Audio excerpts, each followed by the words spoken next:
considering how many times the Lakers broke the Nuggets' hearts over the years. Well, not only that, but how the game was trending going into that final quarter. It was a slugfest. It was not pretty basketball, really, on either side. No. But it was, again, I always preach to the Nuggets fan and me growing up, those are games in the past that they would have lost. Absolutely. But that's because you didn't have a guy like Nikola Jokic and you didn't have Jamal Murray, who is just on another level when it comes to his clutch gene, right?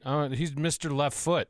Like, if there's a play that needs to be made, you have 100% confidence it's going to be him. I wanted to ask Zach, though, before he was leaving. He said there's not 5 people he would rather have shoot instead of Jamal have that final shot. I wonder who the other people in that conversation are. Yeah, I mean, he's carving out a really interesting, special lure for himself in Denver sports history. Not just the Nuggets legacy, but the entire legacy of Jamal after what he did in the playoffs this year and his start to the postseason now. I mean, listen, man, I, in game 2, told you I was screaming, get the ball to Nikola. Mm-hmm. They did not get the ball to Nikola, and he hits the iconic game winner over Anthony Davis.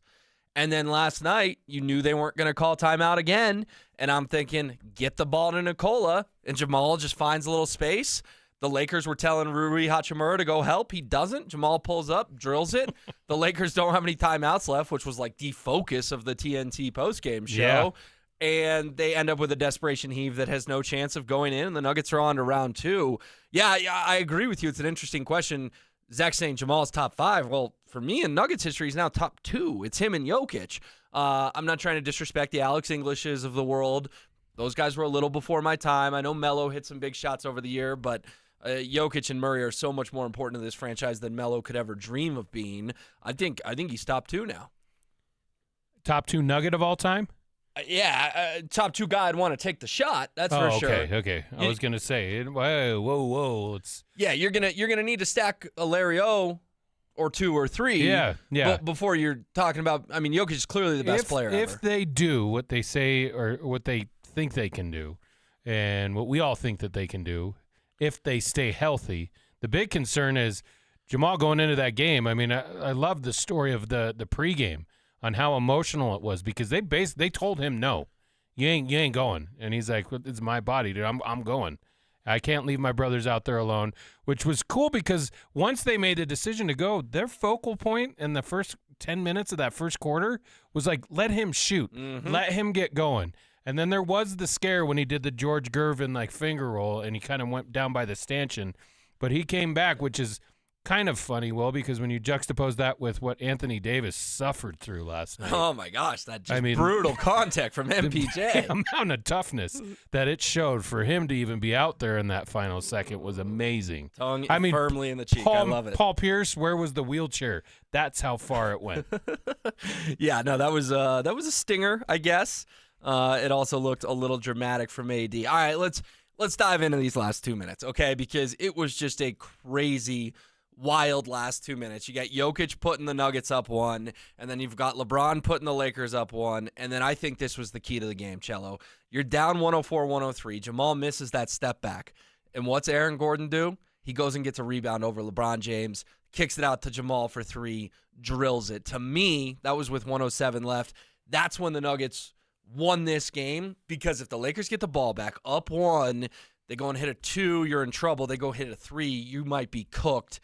AG, of all people, and we'll give Jamal his flowers, we'll give MPJ his flowers, we'll get to it, but getting a board over LeBron James to end his season, essentially, and kick it out to Jamal, that was just a special play by AG. I think that's a great point. There's also a point where LeBron James had a corner 3 that he missed, and I think that's one that's going to be tough for him to, go this whole offseason, whether he comes back or not. I think he will, but to go the whole offseason that in these 2 games that he hit the game winner in Jamal, LeBron had a shot in both games to kind of have a dagger of his own. And I'm not trying to take anything. I think he played a phenomenal series. He was great. I mean, and even his 3 ball for the most part, as long as it's straight on, it was money. It was those ones over in the corner and just off to the side. He had an opportunity there. There's other moments, though. Well, there's MPJ. You brought up that final shot and no timeout. They had 3 different options. If you're the Lakers there, 1, yes, you have to worry about Murray because he did it a week ago.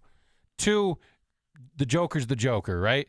And then the game that MPJ had going, like, I wouldn't have been disappointed had any one of the three had to end up with taking the final shot. But it went to the right guy in the right moment, and that's Jamal. Yeah, MPJ only took 12 shots last night. He made 8 of them. He was crazy efficient. I've said it before. I told Brandon Stokely and Josh Dover today. I mean, what that guy had happen 2 weeks ago, probably the worst week of his life, if we're being honest. One brother gets banned from the NBA permanently. The other brother goes to jail for 6 years. And I'm not excusing his brother's decisions. They both made very, very poor decisions. But we can also have empathy for MPJ, the human, and for him to battle through. I mean, he testified. He testified the day before Game 1. He was in a courtroom while he's watching his brother get 6 years. So let's remember what he's been through. And not only last night, which he was awesome last night, Chell, but he was great all series. Kind of just goes to show, like, there's certain, and I don't know that there's a right or wrong either way.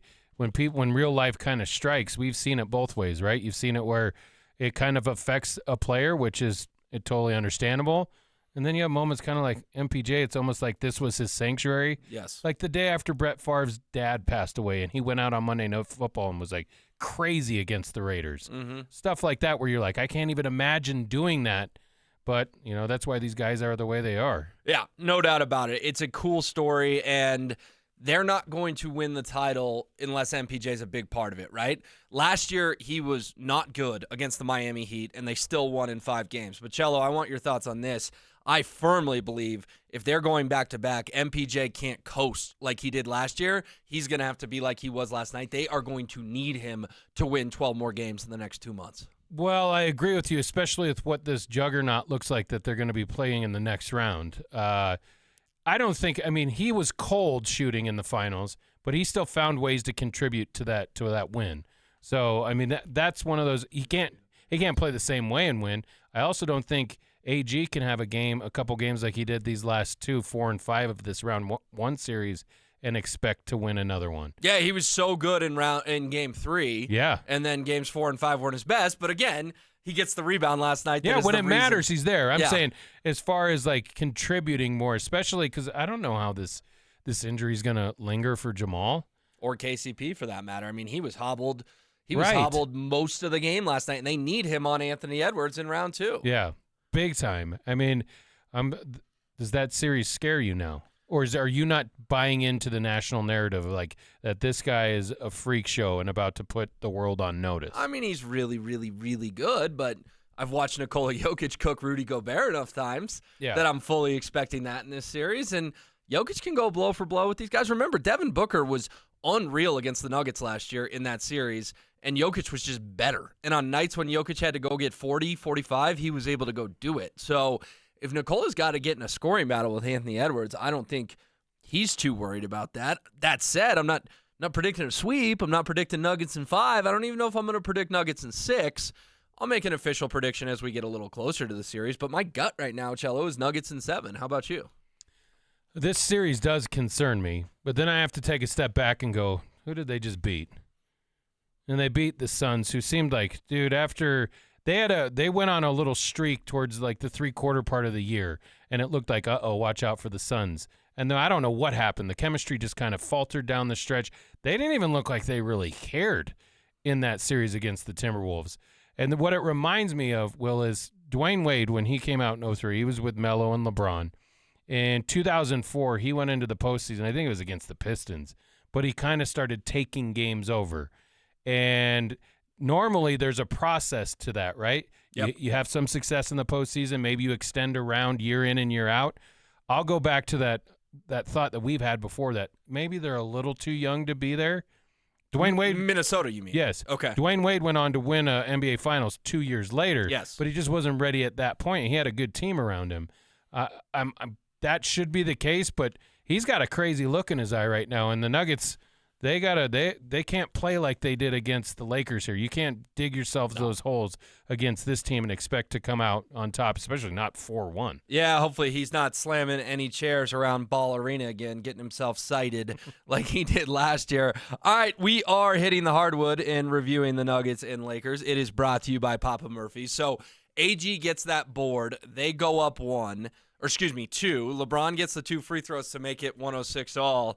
And you kind of just knew, Cello, that Malone wasn't going to call timeout, right? Because what worked in Game 2, it's going to work in Game 5, and it did. But what's going through your head when they're coming up the floor and you're realizing, wow, they can win it again right here? Were you expecting timeout, expecting to get the ball to Nikola, or were you just like, I saw this movie in Game 2. It was a pretty good flick. Let's do it again. I wasn't near as anxious as I was in Game 2 because I was screaming, call the timeout.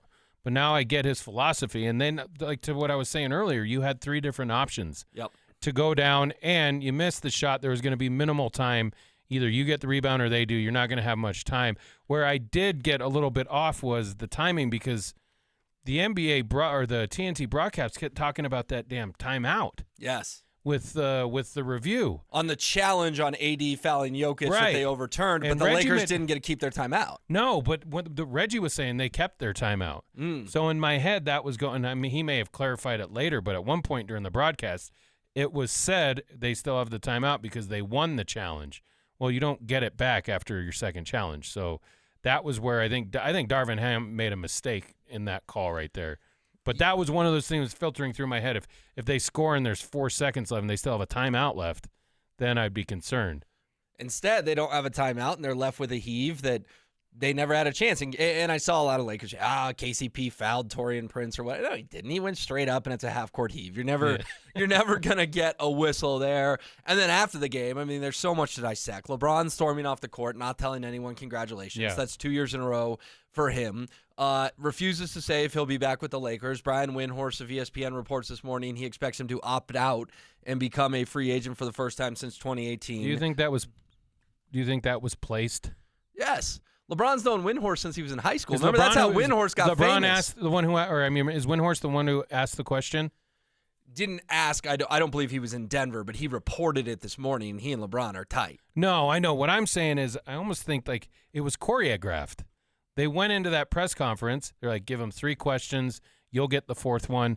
Ask this one. Because he had a bleep-eating grin on his face when he answered it, right? Yeah, like I'm not going to tell you guys that or whatever. I'm paraphrasing, and then walked off the podium. It's just another thing that the greatest would have never done. No, I tweeted it last night in the moment. LeBron James is a phenomenal player, and he's a lot of fun to watch. But the temper tantrums every time he commits a foul got really, really old in this series. Dude, you're allowed 5 each per game, really 6, with 6 puts you on the bench, but you're going to foul. You're playing 44 minutes a night, LeBron. You're going to commit a foul or two, and the constant meltdowns every time a whistle went against him certainly got a little exhausting in this series. Or the throw your hands up every time you score a bucket and you didn't get a call. You didn't get the and one. Yeah. Not to mention, you can jump stop twice in the lane just because of who you are. Things kind of even out. You know what I'm saying? I mean, when he goes up, gathers, jump stops. Yes. He didn't even lose the ball.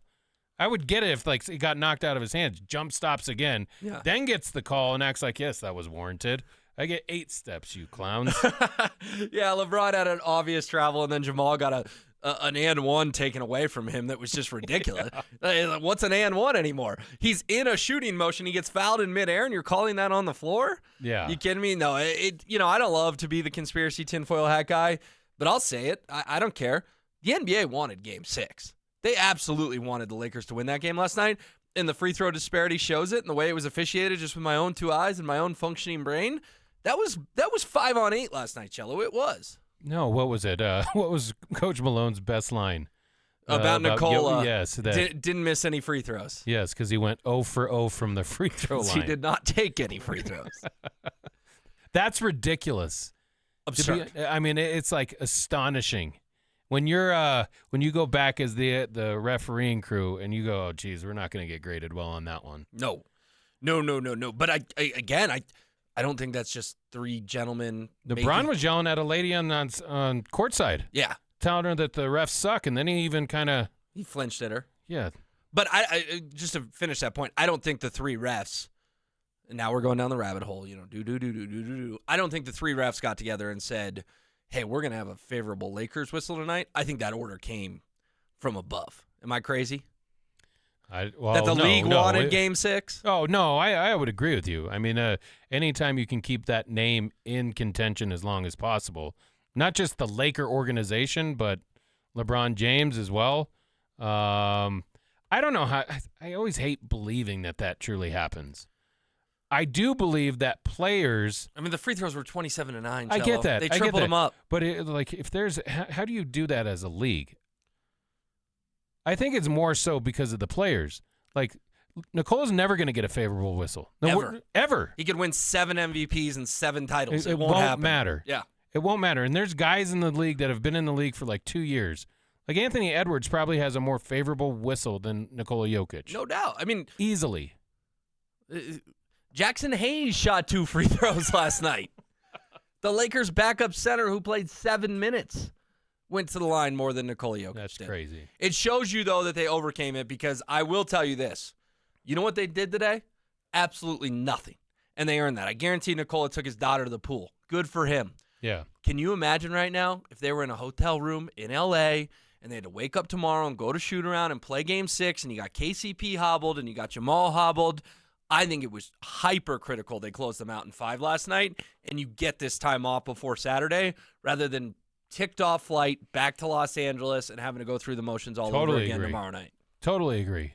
And then if he got told no before Game 5, what do you think they're saying before Game 6? And traveling and not being able to do the treatment as much as you wanted to going into it. Plus, not only that, then, Will, you would have constantly heard, and we heard it enough last night. The 3-0 crap. No team. Yeah. Like, gosh, dude, we get it. We get it. You don't have to keep going with that. And I think it was probably more frustrating as Nuggets fans because they weren't playing well for a majority of that game. What did you make of the pleasant surprise? And it wasn't pleasant throughout, but it was pleasant at the start. That was Reggie Jackson. Because I wasn't expecting to get anything out of Reggie Jackson. He comes in, hits his first 3 shots last night. I mean, we're kind of grasping at straws here because that bench is such a liability.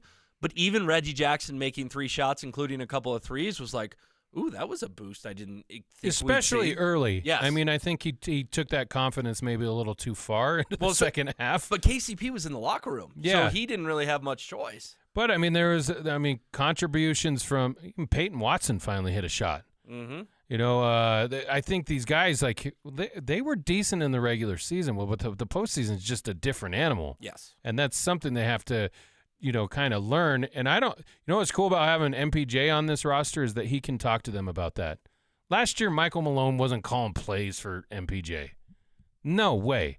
And last night he said, yes, he had the hot hand. We were calling plays for him. And there was a lot of growing pains for him. It was tough love for MPJ. These guys are learning that, and if you want to win a championship, you got to learn quickly. Well, and Peyton Watson played 5 minutes.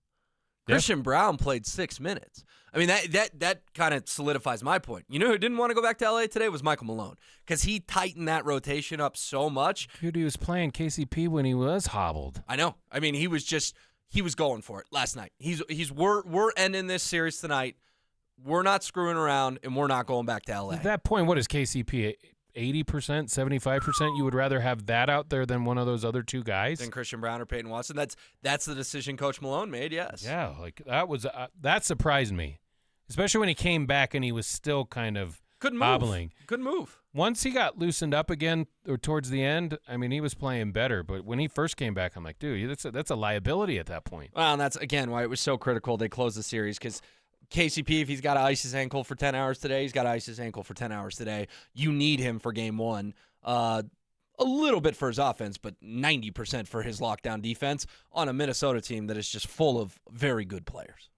And the one play that I don't know how this gets missed, but the posterizing of LeBron by Jamal Murray. Yeah, we haven't even got to that yet. On a hobbled calf, and that was after the George Gervin finger roll for him to go up and challenge him. Like Reggie in the broadcast was saying MPJ should have went after him, LeBron, like that. And then interestingly enough, in the post game, he talked about, his reverence for LeBron as a player and who he looked up to. Funnily enough, the series that he became a LeBron fan in was when he was in Cleveland going against Orlando. In every game of that series, I think they lost maybe 4-1 or something to Orlando. That was 2009. That was when the Nuggets could have played the Magic in the NBA Finals. The Cavs would go out to leads, crazy leads in every game of that series, and then the better team would win. Wow, so 15 years later, history repeated itself. And, of course, before we put a bow on this, Nikola Jokic had 25, 20, and 9. And we're 24 minutes in, and we haven't talked about the best player in the world, just ho-hum 25, 20, and 9. We are so spoiled with that man being on our basketball team. Dude, the way how quickly it comes. Like, listen, I know he leads what is it, maybe all time in triple doubles before the fourth quarter. There was a stretch in that first quarter the other night where it's like he's taken one shot, he's taken two shots, and then in the end when you look up at his box score, it's like, jeez, man, this guy he does it differently. He does it like no one has else before, and it's just a pleasure that he's a Denver Nugget to watch it, and especially in these big games where he never forces anything. No. Lets the game come to him, conducts, contributes, and gets it to his teammates and gets them involved, makes his life easier. He finishes the series with 2 triple-doubles, 2 Sombor doubles, averages 28.2 points, 16.2 rebounds, and 9.8 assists, nearly averages a triple-double. We are beyond spoiled. All right, Hit the Hardwood was brought to you by Papa Murphy's, home of Take and Bake Tuesdays and $5 Fridays. Today is Tuesday, last time I checked. Don't forget, Denver Sports is on YouTube. You can find us there, find our channel. Please subscribe. Get a lot from Cecil, Lammey, Andrew Mason, Rachel V. Hill, myself, James Merrilat, and the whole Denver Sports crew.